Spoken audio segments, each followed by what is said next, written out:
Hello guys, जैसा कि thumbnail से आप लोगों को पता चल गया होगा कि आज हम लोग यहाँ पे बात करने वाले हैं। अगर हस्बैंड अपनी वाइफ को उसकी जो बिहेवियर है उसकी वजह से अगर उसके मायके में छोड़ के भी आ जाता है तब भी उसको कोई दोषी नहीं ठहरा सकता। ठीक है, उसके लिए जो हाई कोर्ट है, दिल्ली हाई कोर्ट का एक लेटेस्ट जजमेंट आया हुआ है जो कि 5 सितंबर 2023 का एकदम लेटेस्ट है, तो उसका आप लोग यूज कर सकते हैं जो हस्बैंड के फेवर में है। इस तरीके का जजमेंट है वो बहुत कम ही आता है, तो इस तरीके का अगर लेटेस्ट जजमेंट हो तो भी बहुत काम आ सकता है। ठीक है, तो चलिए देखते हैं क्या है केस का फैक्ट उसके बारे में। उससे पहले अगर वीडियो आप लोगों ने पहली बार देख रहे हैं तो वीडियो को लाइक और चैनल को सब्सक्राइब कर लीजिएगा ताकि आप लोगों को इस तरह का अपडेट मिल सके। तो चलिए शुरू करते हैं। मैं advocate Om Prakash, OP Sahu and associate, law firm Ambikapur से आप सभी लोगों का स्वागत करता हूं।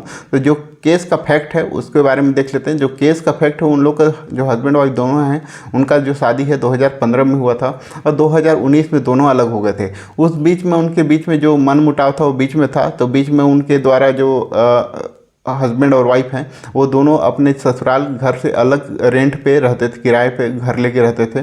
फिर भी वो दोनों के बीच में जो मन मुटाव था वो ख़त्म नहीं हुआ, इसीलिए 2019 में दोनों सेपरेट हो गए। ठीक है, उसके बाद उनके हस्बैंड के द्वारा जो क्रूएल्टी का ग्राउंड है उसके आधार पर उनके हस्बैंड के द्वारा फैमिली कोर्ट में आवेदन लगाया गया डाइवोर्स के लिए, और वहाँ पर से इस ग्राउंड के आधार पर उनको डाइवोर्स मिल भी गया। फिर उनकी वाइफ के द्वारा high court, Delhi high court में अपील किया गया और वहाँ पर पूरा फैक्ट को जो हाई कोर्ट है उन्होंने देखा और उसको यहाँ पे जो उनके पति के द्वारा इसके बाद एफआईआर भी दर्ज कराया गया था 498 का उसके हस्बैंड और उनके घर वालों के खिलाफ। और उसमें ये जो जनरल जो आरोप लगाते हैं कि मेरे पति के द्वारा या उनके घर वालों के द्वारा दुर्व्यवहार किया गया, उनके द्वारा मेरे को मारपीट किया गया और मेरे को घर से निकाल दिया गया, इस तरीके के जो आरोप है वो लगाए हुए थे।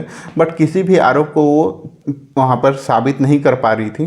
तो इसके आधार पर उनके एक और आरोप लगाया कि उनके हस्बैंड के द्वारा उनके मायके में उनके माता पिता के घर के गेट के सामने छोड़ के चले गए और दोबारा लेने भी नहीं आए।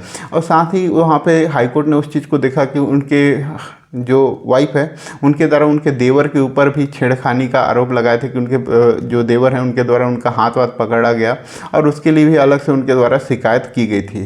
तो जो हाई कोर्ट है उन्होंने देखा कि अगर उनके हस्बैंड के द्वारा इस तरीके से अगर क्रूएल्टी हो रही है, जो कि इस हद तक क्रूएल्टी है, उसके साथ रहना मुश्किल हो रहा है, तो उस कंडीशन में अगर वह अपनी वाइफ को उनके मायके में छोड़ भी देता है तो भी वो किसी प्रकार का दोषी नहीं है, क्योंकि उसका जो क्रूएल्टी है इतना ज़्यादा है कि उनके साथ रह पाना पॉसिबल नहीं है। इस कंडीशन में उनको वहाँ पे छोड़ ही देना ज़्यादा उचित है। इससे कोई भी प्रकार का कोई दोष सिद्ध नहीं होता है, ये कोई भी क्रूएल्टी नहीं है। और इसके आधार पे वहाँ पे जो है हाई कोर्ट ने इसके जो अपील था उसको रिजेक्ट कर दिया और उनके डाइवोर्स को जैसा था वैसा जो लोअर कोर्ट का आदेश है उसको यथावत रखा। ठीक है, तो इस तरीके से आप लोग समझ सकते हैं कि अगर आपके ऊपर भी कोई इस तरह की क्रूएल्टी है, आप अगर प्रूव कर पा रहे हैं उस चीज़ को, तो उस कंडीशन में आप अपनी वाइफ को निकाल भी सकते हैं घर से और उनके मायके पहुंचा सकते हैं, तब भी यहाँ पे आपके ऊपर कोई भी दोष यहाँ पे सिद्ध नहीं होगा।